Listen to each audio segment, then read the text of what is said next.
सुजान महतो नाम का एक सीधा साधा किसान था। सुजान की खेती पिछले कई सालों से सोना उगल रही थी। मेहनत तो गांव के सभी किसान करते थे, परंतु सुजान के खेतों की बात ही कुछ और थी। उसके घर में किसी चीज की कोई कमी नहीं थी। सुजान महतो की पत्नी का नाम था बुलाकी। उसके दो बेटे थे। एक का नाम था भोला और दूसरे का नाम था शंकर। खेती बाड़ी के काम में सुजान महतो की अच्छी कमाई हो जाती थी। सीधे साधे किसान के हाथ में धन आते ही वह धर्म और कीर्ति की ओर झुकने लगा। साधु संतों का खूब आदर होने लगा। कई सरकारी अफसर और हाकिम भी सुजान महतो की चौपाल पर आते थे। सुजान मारी खुशी के फूला न समाता। कोई साधु महात्मा आते तो सत्संग होने लगता। सुजान की विनम्रता ऐसी थी कि सबके सामने वह सिर झुकाए खड़ा रहता। कहीं लोग यह ना कह दें कि धन पाकर इसे घमंड हो गया है। सुजान ने अपने खेतों के लिए पक्का कुआं बनवा लिया।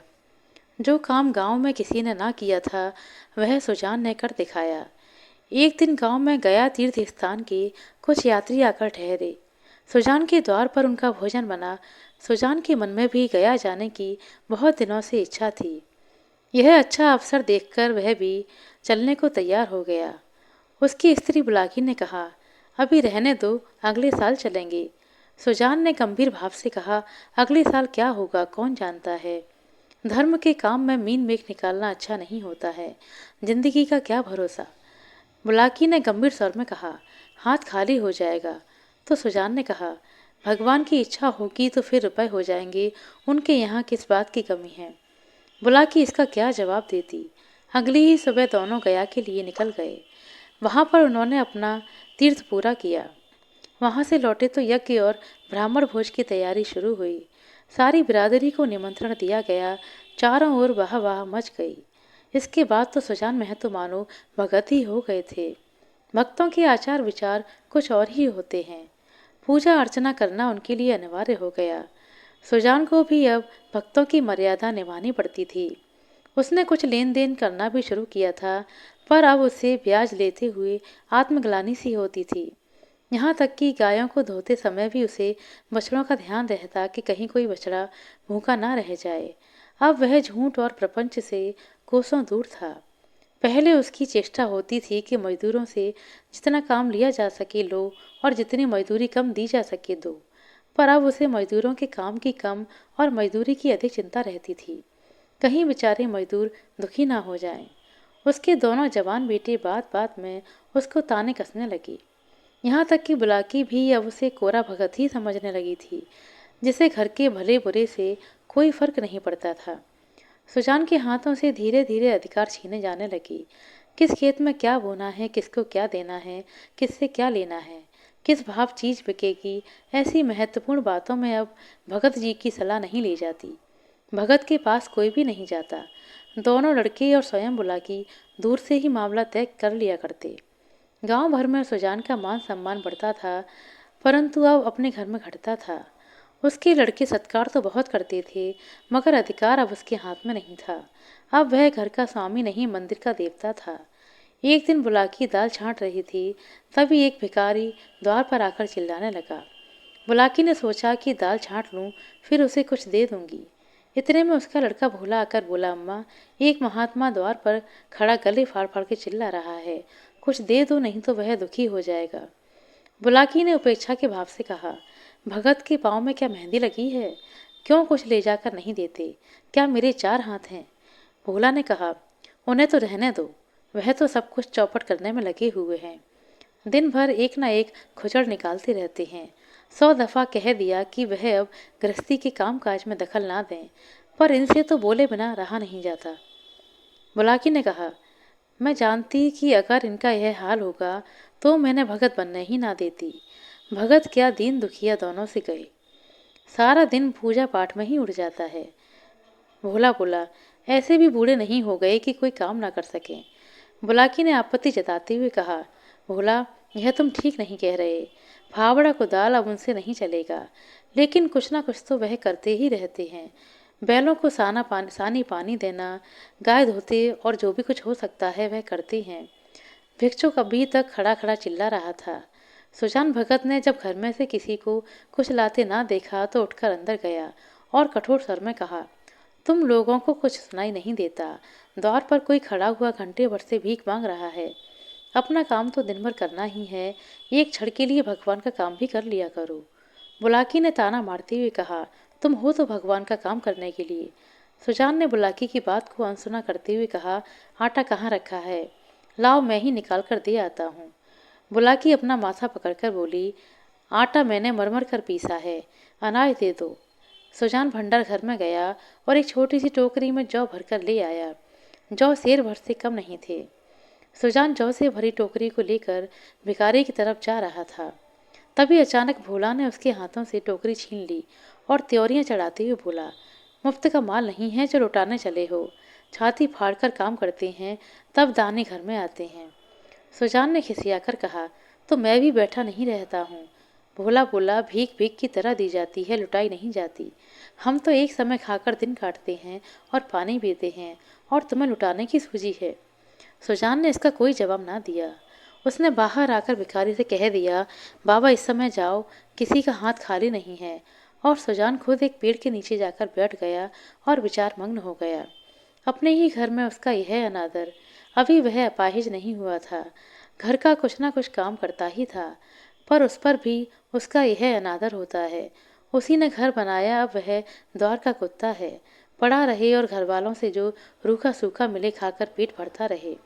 ऐसे जीवन को धिक्कार है। सुजान ऐसे घर में नहीं रह सकता। संध्या हो गई परंतु सुजान पेड़ के नीचे से नहीं उठा। कुछ देर गुजरी, भोजन तैयार हुआ। भोला उसे बुलाने के लिए आया तो सुजान ने कहा, भूख नहीं है। बहुत मनावन करने पर भी वह ना उठा। तब उसकी पत्नी बुलाकी ने आकर कहा, खाना खाने क्यों नहीं चलती? जी तो अच्छा है। सुजान को सबसे ज्यादा क्रोध अपनी पत्नी बुलाकी पर ही था। वह सोच रहा था, यह भी लड़कों के साथ है। यह बैठी देखती रही और भोला ने मेरे हाथों से अनाज छीन लिया। इसके मुंह से इतना भी ना निकला कि ले जाते हैं तो ले जाने दो। अब इस घर पर मेरा इतना भी अधिकार नहीं कि मैं भीख दे सकूं। माना कि भीख इतनी नहीं दी जाती, लेकिन इनको तो चुप रहना चाहिए था। चाहे मैं घर में आग ही क्यों ना लगा देता। मैंने कभी फूलों की छड़ी से भी अपनी पत्नी को नहीं छुआ, कभी कड़ी निगाह से इसकी तरफ देखा भी नहीं। अब रुपए जमा कर लिए हैं तो मुझ पर घमंड करती है। अब इसे बेटे प्यारे हैं, मैं तो निखट्टू हूँ, लुटाऊ हूँ और घर फूंक हूँ।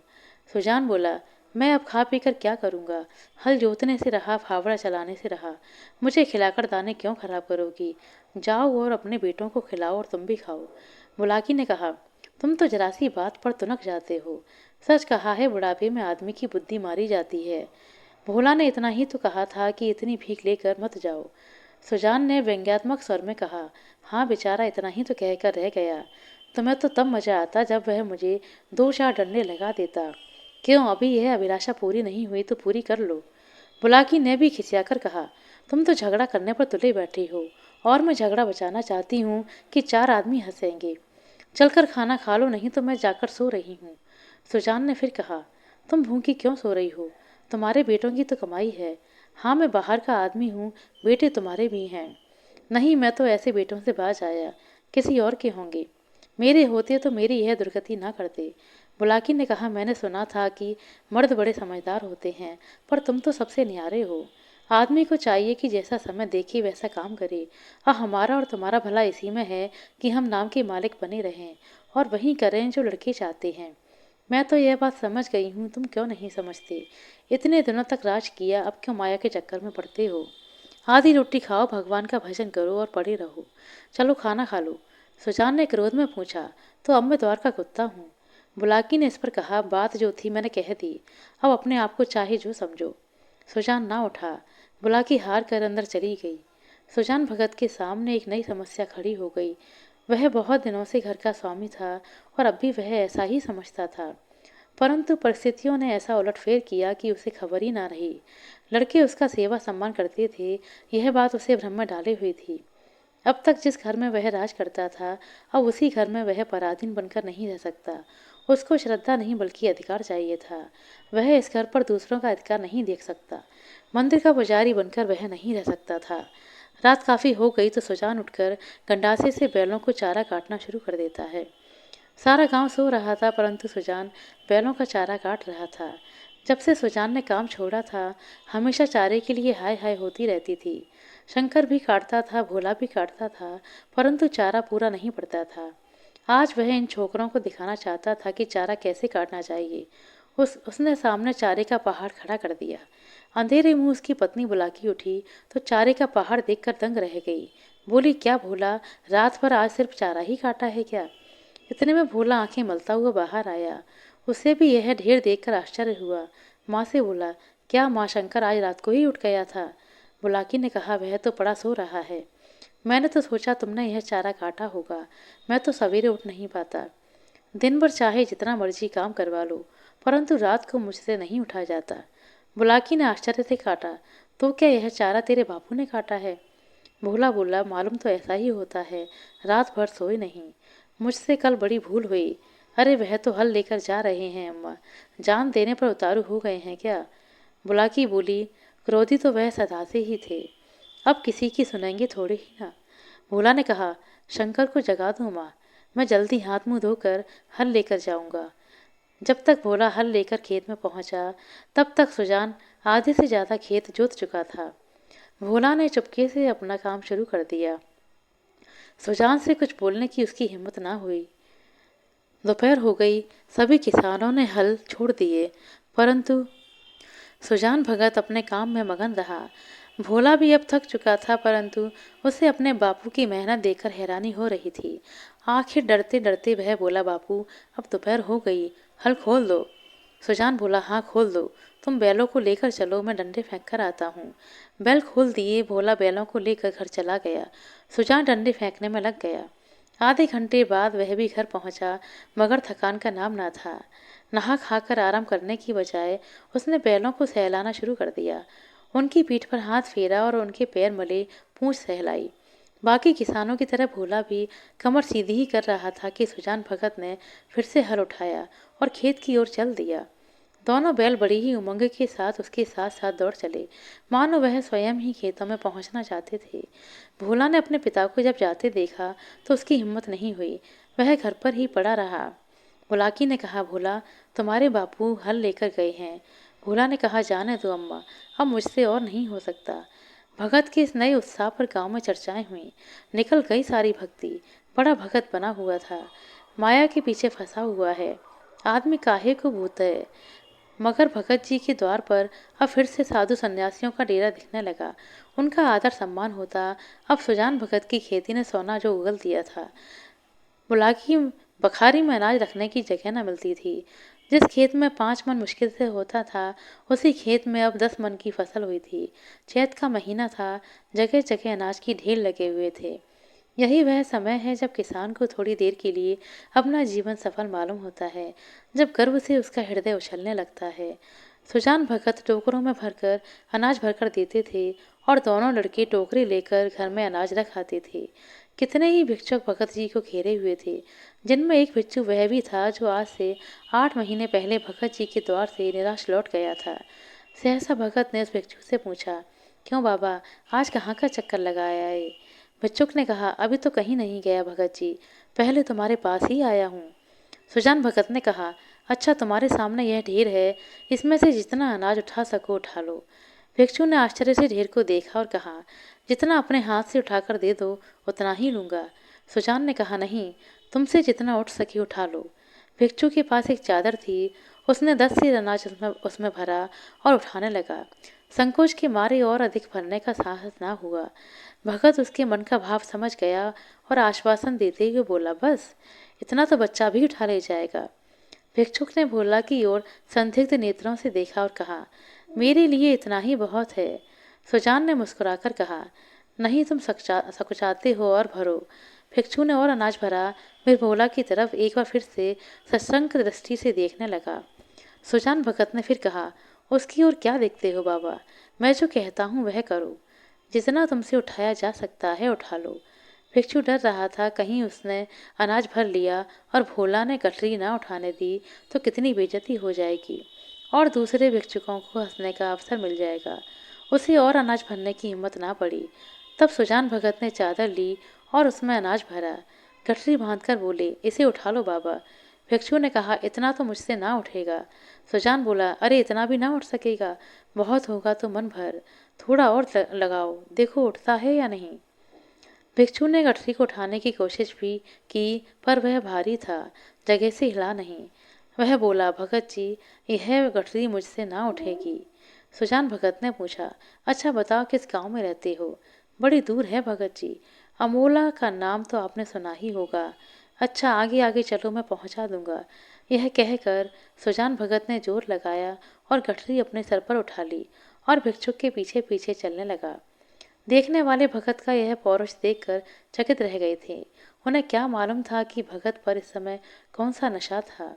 8 महीने के निरंतर अविरल परिश्रम का आज उन्हें फल मिला था। आज उन्होंने अपना खोया हुआ अधिकार फिर से पाया था। वही तलवार जो केले को भी नहीं काट सकती थी, सान पर चढ़ी तो लोहे को भी काट देती है। मानव जीवन में लाग बड़े ही महत्व की वस्तु है। जिसमें लाग है वह बूढ़ा भी जवान हो जाता है, और जिसमें लाग नहीं है, गैरत नहीं है, वह जवान भी मृतक के समान है। सुजान भगत में लाग थी और उसी ने यह असाधारण बल उन्हें प्रदान कर दिया था। चलते समय उन्होंने भोला की तरफ देखा और बोले, यह भिक्षु खड़े हैं, कोई खाली हाथ नहीं लौटना चाहिए। भोला सर झुकाए खड़ा था, उसे कुछ बोलने का हौसला ही नहीं हुआ। उसके वृद्ध पिता ने उसे परास्त कर दिया था। उनके बेटों के मन में अपने पिता के प्रति इज्जत अब और ज़्यादा बढ़ चुकी थी। फिर से पूरा परिवार खुशहाल रहने लगा। आशा करते हैं दोस्तों आपको हमारे द्वारा सुनाई गई यह कहानी अच्छी लगी होगी। कहानी अच्छी लगी हो तो कृपया लाइक कर दें, शेयर कर दें। चैनल पर नए हैं तो सब्सक्राइब कर लें।